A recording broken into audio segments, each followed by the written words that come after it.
In today's video, we have some additional NHL trade rumors to discuss, including some updates on the Philadelphia Flyers and Los Angeles Kings. As well, the Carolina Hurricanes are apparently looking for some scoring, and are the Blues going to blow it up and really tear it down? We'll discuss all the latest in those teams coming up next.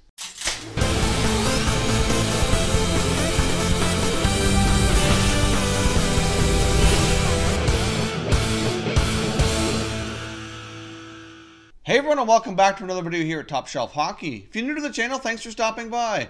We review and discuss all 31 NHL teams, so if you're a huge hockey fan, consider subscribing and clicking the bell so you don't miss anything. So as I mentioned off the top, we have some updated NHL trade rumors to discuss today. And first of all, I want to get started with teams like the LA Kings and the Philadelphia Flyers, who actually might even be able to work together and help each other out in a trade. But we've discussed those teams quite a bit, mostly because they've been struggling out of the gate this year. They have not had good starts, and when teams are not doing well, you know there's going to be a lot of speculation around them and what changes they could be looking to make to try to make things better. Now, from a TSN insider, Pierre LeBrun, there's some updates on the LA Kings here, suggesting that guys like Anze Kopitar and Drew Doughty are not likely going anywhere. I mean, they have big contracts. They have a form of a no-trade clause to some degree. They have a lot of control over their situation. And because of those contracts being what they are, they're very difficult to move. Even if LA did want to go down that road, now it's not yet believed that either player has asked for a trade either, and it would likely have to come to that before either of those guys do get moved. But they do have lots of other intriguing pieces that we've talked about before, and some new ones we're going to add to that list today. The ones we've discussed before, defenseman Alec Martinez and Jake Muzzin. There are plenty of teams around the NHL looking for an experienced veteran defenseman, and both those guys certainly fit that bill for sure. Now, one player we did briefly touch on a while back, probably a few weeks back here, would be center iceman Jeff Carter. Now, Carter's another guy who's fairly productive, has had a pretty solid career, has a reasonable contract, and does not have any trade protection in his contract at all. Like, he has no form of a no trade clause, so they could move him without having to worry about anything like that. So it certainly makes that much more affordable. I mean, Jeff Carter's had a pretty solid career, multiple championships under his belt. Been a very productive guy, so I can see a lot of teams being interested to take that on here for the last few years of the contract that he has. So that's certainly a piece to keep your eyes on for sure. And another one is goaltender Jonathan Quick. Now, the concern with Quick is the amount of injuries he's had here in recent years. Obviously, it's taking its toll on his body, and as goaltenders get older, especially if they run into hip problems, groin problems, they tend to be more problematic as they get older. So there's some concern over his health and his long-term ability to be able to stay healthy.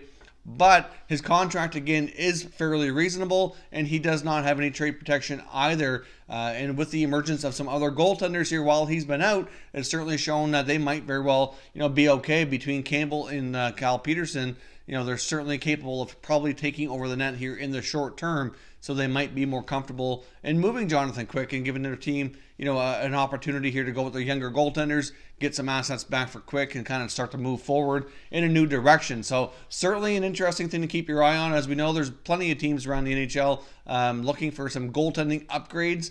So Jonathan Quick, should he become available, would certainly be an interesting guy to keep your eye on between now and the NHL trade deadline. The only thing with all that experience and the Stanley Cups and all the success he's had is going to come with a higher price tag for sure. But again, thankfully he doesn't have a crazy contract and a no move clause, so certainly doesn't make things too complicated should the Kings decide to go down that road. Now back to the Flyers here momentarily. Of course, Chuck Fletcher's been rumored to be looking to make some moves. Lots of things have been speculated that he's looking for a defenseman, ideally a veteran defenseman. An upgrade in goal is paramount for sure, and he'd like to add an additional forward who can likely play somewhere around the second or third line as well. And some of those moves, he'd like to at least get one done before the roster freeze, before the Christmas break. So certainly keep your eyes on the Flyers. I mean, there's been lots of talk around Wayne Simmonds, whether or not he's offered an extension or whether or not he's moved. I'm not sure the Flyers are really going to be quick to make that decision. If they're looking for a defenseman, though, like one of the easier fixes might be to talk to LA, like I mentioned,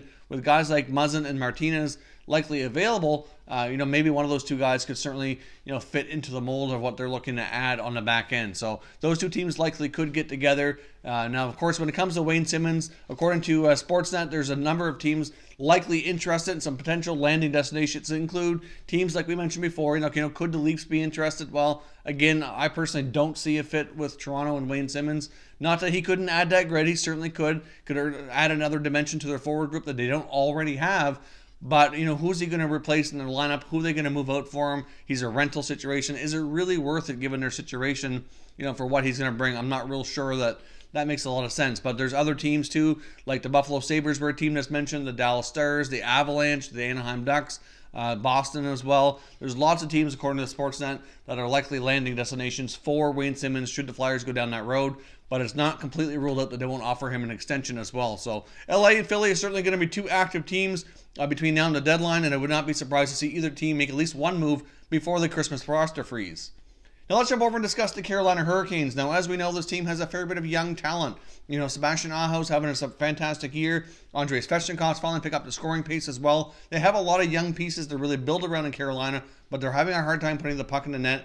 And it's been rumored for some time that they're really looking for a solid top six forward, ideally a winger. I mean, they had a lot of interest in Maple Leafs forward William Nylander before he was signed. There was all kinds of speculation saying the Canes were all in, trying everything they could to acquire this player. But unfortunately, they fell short. Toronto ultimately came to terms on a contract with Nylander, as we know, and really, I don't see him going anywhere for the foreseeable future. I wouldn't completely rule out a possibility that they would never trade Nylander, but I certainly don't see it happening anytime soon. I'd be shocked if anything happened here, for at least a couple seasons for sure. But another player that at least need to re-sign going into next summer, who's going to be getting a significant raise as well. And they, like I said, with all the contracts they have to do, they have some tough choices to make, like other teams as well. But one player that the Hurricanes likely also have interest in, according to a lot of NHL insiders, is Kasperi Kapanen. So I don't think the Hurricanes are done talking to the Leafs. As we know, it's been speculated for some time that if the Leafs do make a move, they likely would want to add a defenseman.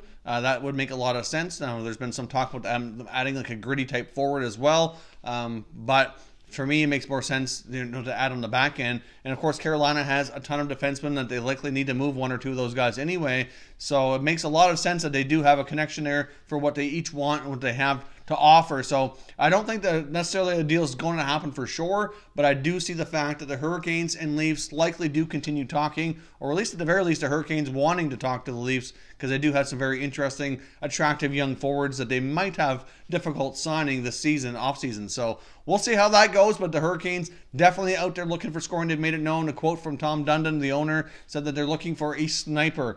I mean, if they only had guys like Jeff Skinner and Elias Lindholm still in their lineup, I mean, those moves right now aren't looking the best. I mean, considering what they got for Skinner, that was an absolute steal for the Buffalo Sabres. I realize that the Sabres haven't signed him to a long-term extension as of yet, so he is a pending UFA, and he very well might take it to free agency. It's hard to say, but even what they gave up, even if they got one season of Skinner, he's already over 20 goals. If he ends up scoring 40 plus, or more, like, it's going to be worth it for them for sure. So, I understand that with the Hurricanes and Jeff Skinner, it seemed to be a case of them kind of mutually agreeing that it was time for them to part ways. I don't think Skinner formally asked for a trade. At least I didn't see any reports indicating that.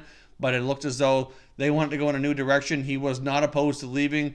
So it seemed like it was kind of inevitable that, maybe they wouldn't have been able to retain him anyway. It's hard to say. But, at this point, I'm sure Canes fans are kind of, feeling the sting from that trade, seeing how he's tearing it up in Buffalo. And the trade they made with the Calgary Flames, I mean, really, if you take a look at it, Michael Furlan got off to a pretty good start with the Hurricanes as well, but unfortunately he suffered a concussion and has been out. But he was scoring at a pretty good pace as well. And then if you look at Dougie Hamilton, Noah Hannafin, Elias Lindholm, the other guys involved in the trade, right now Lindholm seems to be the steal of that deal. So for today at least, I'll say the Flames are winning that battle and say that they won the trade. But as time goes on here, that narrative can certainly change. But long term, I do think Lindholm has more upside than Furlan, which is basically what I said at the time of the deal as well. So if they only had those guys back in their lineup, scoring at the rates that they are now, the Carolina Hurricanes would be an entirely different team.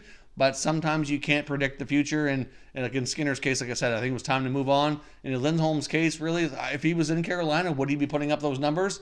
You could make an argument that it might not be, because he's playing with Gaudreau and Monahan, who are top-notch players. So that certainly does make a difference as well. Now, lastly, I want to discuss the St. Louis Blues. Are the Blues going to blow it up? We've seen all kinds of speculation on General Manager Doug Armstrong's intentions here. We've seen reports from St. Louis media and other sources indicating that Doug Armstrong's basically made it known to all the other GMs around the league that there is no player on his roster that is untouchable, and that he would be willing to consider anything and everything. And really, I guess as a GM, you should always be willing to listen, and you should always be willing to at least look at and consider any offer that's presented to you and see if it makes your team better, if it makes sense.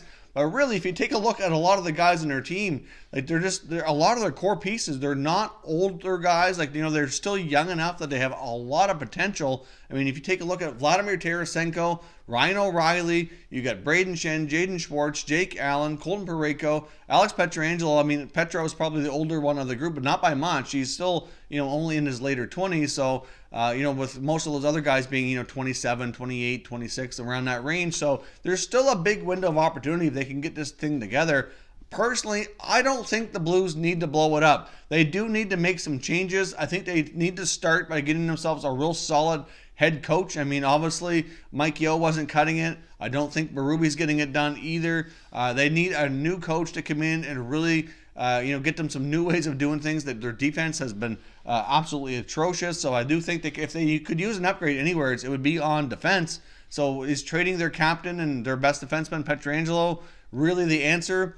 It's hard to say. I don't really know that it is, but at the same time, another concern, he only has one more year left on his contract, and with all the other deals they have signed up here, if they don't make any other trades moving out some other bigger money, they may have a difficult time affording him. So there is an argument, strictly from a financial standpoint, that trading him very well might be wise on their part. But either way, I don't see them completely blowing it up. I know there's been lots of talk around this, especially around Tarasenko. We've heard from Elliot Friedman in the past saying that he believed that not necessarily they were going to trade him as they wanted to, but that the Blues management and ownership were never really completely happy with how Tarasenko's performed. But really, if you take a look at his results, I mean, he's been a pretty solid goal scorer in the NHL. I mean, there have been times like any other player that, maybe a little inconsistent here and there in stretches. But overall, I think Tarasenko is certainly earning his salary. I mean, I'm not sure that he's really the problem in St. Louis. I think a lot of it comes down to coaching and team defense is the biggest things for me. I mean, a lot of their moves they made in the offseason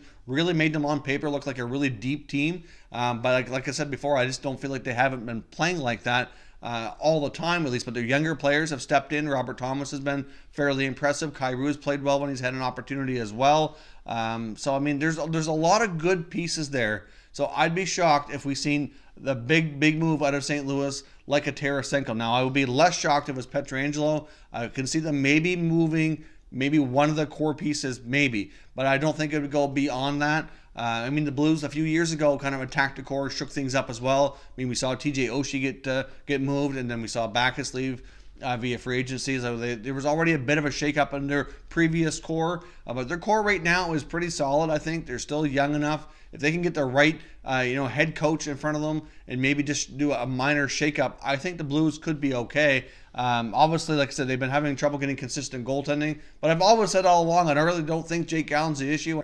I know Jake's given a hard time by Blues fans quite a bit for his inconsistent play, but really I don't think it's as bad as some of them make it out to be. A lot of it is the team defense in front of them. But really, could they use an upgrade in goal? Absolutely, they could. I mean, at the same time, though, I don't think it's going to fix everything. A lot of goaltenders aren't going to be stopping everything when their defense in front of them is playing as poorly as the Blues decor has this season. So, I mean, regarding to the Blues rumors, I don't see them blowing it up, but I can certainly see them making a move to attack the core, and I do think that it's quite possible, based on financial reasons, that the rumors surrounding Alex Pietrangelo would probably make the most sense. Like I said, he's just a tad bit older than a lot of the other core members. He's got a contract coming up in shorter term than them as well. You got Tarasenko, O'Reilly locked up longer term. Shen and Schwartz still got a number of years left as well, and they're a little bit younger. So that, to me, makes more sense for them to hang on to. I mean, some of their other guys, maybe like a David Perron and Alex Steen, they're a little bit older, still semi-productive.